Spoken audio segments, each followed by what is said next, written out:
Welcome to Bible Fiber. I am Shelley Neese, president of the Jerusalem Connection, a Christian organization devoted to sharing the story of the people of Israel, both ancient and modern. This week we are studying Nehemiah 11. The last 3 chapters of the book make up Ezra Nehemiah's final literary unit. Ever since the Edict of Cyrus, the returnees had their sights set on Jerusalem. The first wave of arrivals rebuilt the temple under the leadership of Jeshua and Zerubbabel.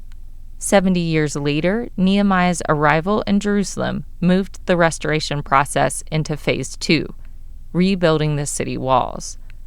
The wall project was complete in 52 days. Although the wall completion was viewed as a thrilling miracle, Nehemiah was disappointed that Jerusalem still seemed empty. Nehemiah vented, "The city was wide and large, but the people within it were few, and no houses had been built." What was the point of rebuilding the walls if Jerusalem remained underpopulated? That is the predicament that Nehemiah's final initiative attempted to solve. If you recall, back in chapter 7, we already talked about Nehemiah starting a repopulation program for Jerusalem. Then the narrative about relocating citizens to Jerusalem paused, and for 3 chapters, the memoir focused on the community's spiritual revival. Chapter 11 picks up right where the repopulation project left off. So why did the editor of Nehemiah insert the section detailing the people's spiritual revival before closing the loop on Jerusalem's population problems? As is often the case in Ezra Nehemiah, the editor focused more on theme than chronology. He enforced the point that a holy people should inhabit the holy city. Before carrying on with the relocations to Jerusalem, Nehemiah called in the expertise of Ezra to reunite the people with the Torah, humble them before God, and renew their commitment to holy living. When Nehemiah first heard about Jerusalem's terrible state, he had prayed to God that the people would return to the Torah. Spiritual revival in Jerusalem was always Nehemiah's priority before material revival. Only once the people had reattached themselves to God and their covenant could they properly reclaim the holy city. The transference of sanctity was a long-held concept in Judaism. For example, according to the laws of Leviticus, when a priest prepared the sin offering in the tabernacle, anything that the offering touched became sanctified. After priests conducted sacrifices in the inner sanctuary of the temple, the laws instructed them to change clothes so they would not transfer secondary holiness to the people in the courtyards. When Moses came down from the mountain, he put a veil over his face because the secondary radiance of God's glory was too much for the people to bear. In much the same way, defilement also could spread from one object to another. If a person touched a corpse, they were unclean for 7 days. During that time, they had to leave the camp because they could easily spread the defilement to other objects. The priestly laws taught that impurity and purity were communicable. A holy city needed holy residents. The sanctity of one transferred sanctity to the other. The defilement of one defiled the other. Nehemiah understood the people needed an internal and external reordering of their lives to match God's will before they repopulated Jerusalem. So according to the layout of the memoir, they studied the Torah, repented of their sins, and recommitted to the covenant, and then set to repopulating Jerusalem. Tribal leaders moved to Jerusalem first, and likely their presence in the city sped up the rest of the relocation process. Nehemiah must have met with them and discussed the need for additional residents. They devised an allocation process to determine which Judean families had to leave the countryside and move into the city. In chapter 7, Nehemiah assembled everyone to take a census of the population, and he found the record of the original returnees. They used the old census, possibly in combination with a new census, to conduct their selection. The text explains they cast lots to bring out 1 of 10 to live in the holy city, Jerusalem, while 9/10 remained in the other towns. Before the exile, They used the Urim and Thummim stones as part of the lot casting method. The Urim and Thummim were part of the vestments of the high priest, but throughout Israel's ancient history, the priests used them in deciphering God's will. After the exile, the Urim and Thummim never reappeared, and they were never replaced, similar to the Ark of the Covenant. Their whereabouts are not explained in the Hebrew Scriptures. To determine God's will, the tribal leaders and Nehemiah must have cast other two-colored stones. Lot casting was a legitimate means of divine bidding in the Hebrew religion, like tossing a coin. One proverb notes, "The lot is cast into the lap, but the decision is the Lord's alone." Nehemiah wanted people to trust that he wasn't imposing his will. Moving to Jerusalem was not a reward or a punishment that he as governor doled out.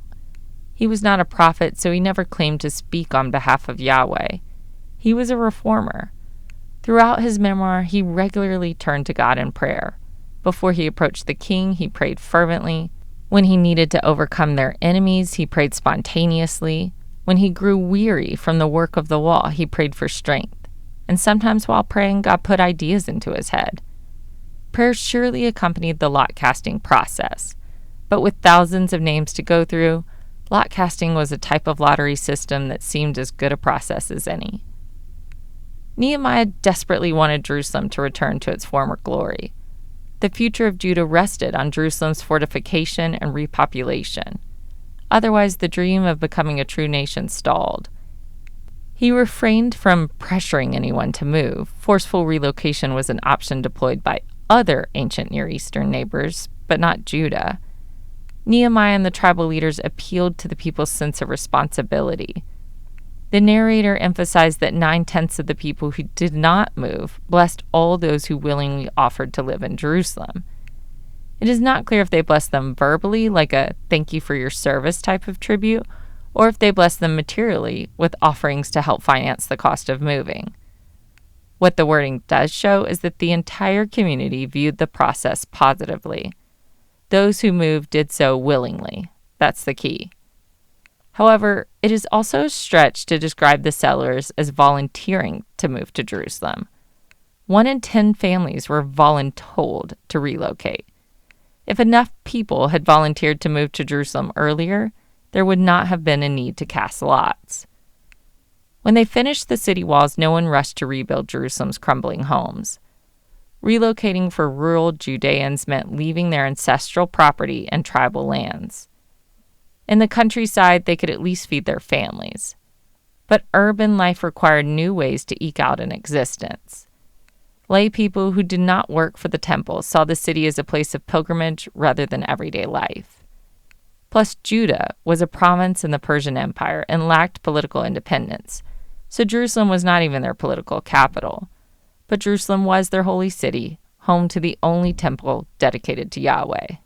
Nehemiah 11 doesn't include anything else about how the community conducted the relocation process, other than the casting of lots. For the narrative, the who trumped the how. According to Josephus, Nehemiah paid for the new homes in Jerusalem out of his own expense. Apart from the first 3 verses, Nehemiah 11 comprises a verbless and plotless list that can be divided into 2 sections. The first section named the settlers who moved to Jerusalem. The second section documented the towns in Judah and Benjamin that the settlers left behind. The archival list indicate an orderly and well-designed relocation process.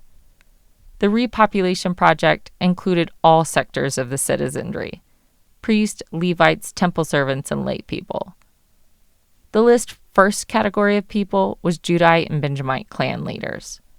More than the census in Ezra 2 and Nehemiah 7, this list highlights the ancestry of the settler families with plenty of son of identifiers. For example, 468 Judahites trace their lineage all the way back to Perez, the son of Judah, the original head of the tribe. The compiler of the list concentrated on proving the settlers' legitimate ancestry, an ever-present concern in Ezra and Nehemiah. The second category of people were Levites and priests. One would think that temple workers required less arm twisting than farmers to relocate. Moving into Jerusalem certainly would have cut down on their work commute. Some names include their respective duty titles. The various jobs included officer, overseer, gatekeeper, ruler of the temple, commander, singer, and valiant warriors. Incidentally, 1 Chronicles 9 included a list almost identical to Nehemiah's record. The writer in 1 Chronicles, however, listed names from additional tribes and gave fuller descriptions of temple duties. As for the list of towns, they are the towns of the lay people that gave up 10% of their inhabitants to the repopulation project. The list may not include all the towns that contributed, but it shows the project received widespread support. Some towns listed were technically even outside the borders of the Judean province during the Persian period. Theoretically, the Babylonians may not have sent their Judean occupants into exile, and they held on to their ancestral lands. Levites were technically scattered throughout all the tribal territories. The named and unnamed settlers all hailed from the tribes of Judah and Benjamin. Also, the named towns were part of Judah or Benjamin, but no other tribal lands. Nehemiah did not include towns in the lands of Ephraim or Manasseh, which seems odd since the equivalent list in 1 Chronicles included Ephraim and Manasseh. Both lists focus only on Judah and Benjamin, whether it was referring to people or to towns. Judah and Benjamin got preference because of the history of the northern and southern kingdoms. When the two kingdoms broke up after the death of Solomon, the tribes of Judah and Benjamin kept Jerusalem as their capital, while the other 10 tribes adopted Samaria as their capital.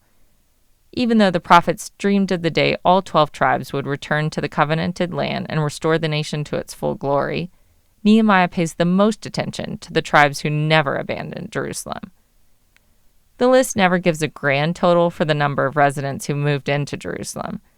Scholars estimate it could have been as few as 10,000, but nothing's certain, since the compiler of the list focused more on genealogy than numbers. The resettlement program required 1/10 of the population to move to Jerusalem. Perhaps the 10% principle in Nehemiah was random, but Nehemiah might have wanted the community to think of the program as a tithe. Covenant laws around tithes and offerings required people to tithe 10% of their annual harvest or income to the temple. With repopulation, they were tithing 10% of their citizens to Jerusalem. Twice in his promotion of the project, Nehemiah referred to Jerusalem as the Holy City, or Ir HaKodesh in Hebrew. It is easy to breeze past that reference if you don't realize the rarity of the term. Apart from Nehemiah, only 3 times in the Hebrew Scriptures was Jerusalem referred to as the Holy City, twice in Isaiah and once in Daniel. Before the exile, biblical authors referred to the Temple Mount as holy and sacred. They did not extend the temple's status to the whole city enclosing it. Only after the exile did Judeans claim sanctity for everything within Jerusalem's walls. They attributed Jerusalem's holy status to the presence of the temple. In the post-exilic mindset, however, the temple's sanctity radiated out from the confines of the sanctuary and extended to the houses, walls, gates, and streets of Jerusalem. 70 years before Nehemiah's arrival, the prophet Zechariah prepared the way for his mission to rebuild Jerusalem's walls and population. In one of Zechariah's visions, he saw a man with a measuring line surveying Jerusalem's boundary in anticipation of the city's full restoration. The optimistic man with the measuring line represented the community once they began construction on Jerusalem's walls. An angel in the vision made a pronouncement: Jerusalem shall be inhabited like unwalled villages because of the multitude of people and animals in it.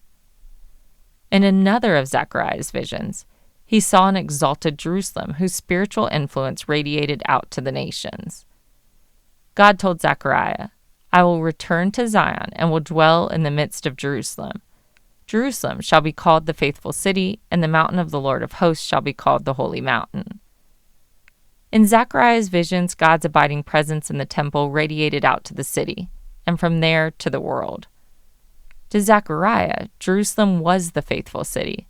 It was Nehemiah's job to promote Jerusalem to the holy city.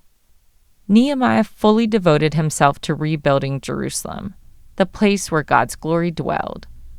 In the mindset of Nehemiah and the returnees, the Jerusalem temple and the city were one and their sanctity merged. Only with the temple rebuilt, Jerusalem's fortifications restored, and the population revived could the Jewish people remove their disgrace and make a proper place for God's name to dwell. Nehemiah's life mission embodied Psalm 48.